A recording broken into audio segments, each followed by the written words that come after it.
तो चलिए मैं आपको यूरिस्टिक अप्रोच पढ़ा रहा था। यूरिस्टिक अप्रोच का मतलब एक टेबल बनाना है। टेबल में वर्क स्टेशन रहेगा, वर्क स्टेशन, फिर यहाँ पे आपका CT हो जाएगा मतलब साइकिल टाइम, और ये हो जाएगा एलिजिबल टास्क। इसके बाद होगा assign task, assign task,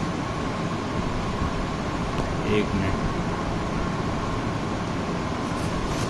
assign task. इसके बाद हो जाएगा आपका टास्क टाइम, और हो जाएगा फिर टाइम लेफ्ट, टाइम लेफ्ट। ठीक है, ये सारा टेबल मैं बना दिया हूँ ह्यूरिस्टिक अप्रोच के लिए। ठीक है, तो आपको मालूम है हर वर्क स्टेशन पे आपको साइकिल टाइम कितना लगेगा, 1.2 मिनट। ठीक है, 1.2 में, ये कोई छोटा मोटा मैन्युफैक्चरिंग है, मिनट्स में लग रहा है। ठीक है, तो चलिए 1.2 मिनट लग रहा है स्मॉल स्केल का। तो देखिए 1.2 मिनट अगर वर्क स्टेशन 1, पहला वर्क स्टेशन में 1.2 साइकिल टाइम है।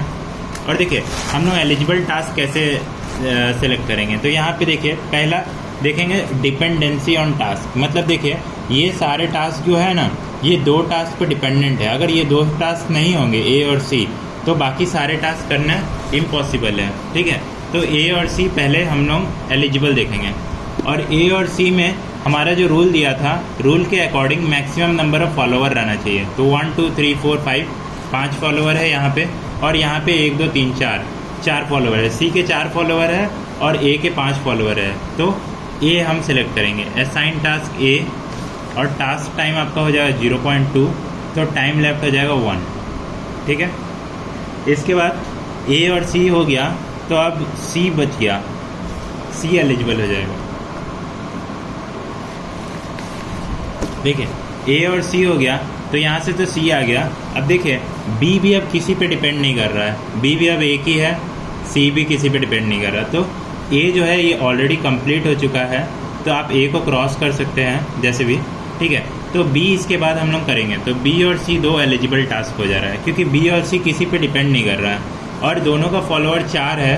तो दोनों का देखेंगे मैक्सिमम टाइम कौन सा लग रहा है, मैक्सिमम टाइम C में लग रहा है, तो C हम सेलेक्ट कर लेंगे। पहले हम फॉलोअर देखेंगे, उसके बाद टाइम देखेंगे, ये 0.2 हो जाएगा। ठीक है, अब देखो C हो गया, C होने के बाद हम नेक्स्ट स्टेशन क्या बचा, B और D। ठीक है, B और D में हम B को सेलेक्ट कर लेंगे, क्योंकि B और D में B को हम लोग इसलिए सेलेक्ट करेंगे क्योंकि दोनों इसके फॉलोअर ज़्यादा है, B में फॉलोअर ज़्यादा है। ठीक है, B में 4 फॉलोअर है, D में 3 फॉलोअर है, तो B का 0.2, तो ये 0 हो जाएगा। तो पहला वर्क स्टेशन का आइडियल टाइम कितना बज रहा है, 0 मिनट। ठीक है, दूसरा वर्क स्टेशन हम ले लेते हैं। दूसरा वर्क स्टेशन का भी साइकिल टाइम 1.2 है। ACB हो चुका है ऑलरेडी, ACB कंप्लीट हो गया। अब यहाँ पे हम लोगों का एलिजिबल टास्क क्या क्या है, 1.2 यहाँ पे ले चुके हैं। B और D में D हो गया था सेलेक्ट, B कंप्लीट हो चुका है, D ले लेंगे। D लेने के बाद हम E ले लेंगे, D और E इसलिए आ रहा है, E इसलिए आ रहा है क्योंकि E पे कोई डिपेंड नहीं करता। ठीक है, तो D और E कोई डिपेंड नहीं करता, तो D और E का सेम नंबर ऑफ फॉलोअर है। ठीक है, तो इसमें हम सबसे मैक्सिमम टाइम लेंगे। मैक्सिमम टाइम D के पास है 0.6, तो यहाँ पे कितना बच जाएगा, 0.6 मिनट। ठीक है, अब D और E इन दोनों को माइनस कर देंगे। ये हम क्या कर रहे हैं, टाइम लेफ्ट हम कैसे कैलकुलेट कर रहे हैं, ये टाइम से हम साइकिल टाइम को माइनस कर रहे हैं, तो ये टाइम आ जा रहा है। ठीक है, और फिर ये दूसरा टाइम को इस टाइम से माइनस कर रहे हैं, तो ये टाइम आ जा रहा है, ये टाइम को ये टाइम से माइनस कर रहे हैं, तो ये 0 हो जा रहा है। ठीक है, साइकिल टाइम को, साइकिल टाइम ये है। ठीक है, इसको हम पहले 0.2 से माइनस कर रहे हैं, तो ये 1 हो जा रहा है। फिर हम लोग 1 मिनट बच रहा है, पहले 1.2 पूरा मिनट था वर्क स्टेशन के पास, तो ये 0.2 अगर हम लोग कर रहे हैं, 0.2 अगर हम लोग टाइम ले रहे हैं, तो 1 मिनट बच जा रहा है। 1.2 में 1 मिनट बच जा रहा है। फिर 1 मिनट में हम लोग 0.8 टाइम ये C में चले जा रहा है वर्क स्टेशन पे, वर्क स्टेशन नहीं, एक्टिविटी पे, तो 0.2 टाइम बच जा रहा है। और 0.2 में से 0.2 माइनस करें तो 0 टाइम हो जा रहा है। सिमिलरली इसमें भी D और E में D को ले लिए, 0.6 का टाइम बच गया। अब D में 0.6 का टाइम बचा है, और यहाँ पे E है। अब देखो F जो है, FGH जो है, तो देखिए जैसे FG और H, ये FG और H और डी ई। तो यहाँ पे जो बचा है, यहाँ पे डी और ई में डी हो चुका है, अब यहाँ पे ई बचा है, एफ बचा है, जी बचा है, एच बचा है। तो एफ को हम लोग सेलेक्ट नहीं कर सकते क्योंकि एफ जो है वो ई के ऊपर डिपेंड करता है, ठीक है। तो हम लोग ई को ले लेते हैं, ई ही एलिजिबल है और ई ही असाइन होगा। तो ई का टाइम कितना है 0.3, 0.3 तो 0.3 हो जाएगा। और ई के बाद एफ हो जाएगा एलिजिबल टास्क, क्योंकि एफ किसी पे डिपेंड नहीं कर रहा, ठीक है। ये तीनों सिंपली हो जाएंगे क्योंकि ये तीनों एक दूसरे के ऊपर डिपेंडेंट है। एफ एक्चुअली में 1 मिनट लग रहा है, तो एफ को हम लोग नहीं ले सकते हैं, तो इसका आइडियल टाइम हो जा रहा है वो 0.3 मिनट, ठीक है। अब हम लोग तीसरा वर्क स्टेशन लेंगे। तीसरा वर्क स्टेशन में 1.2 मिनट लिए, 1.2 मिनट लेने के बाद एफ ले लेंगे।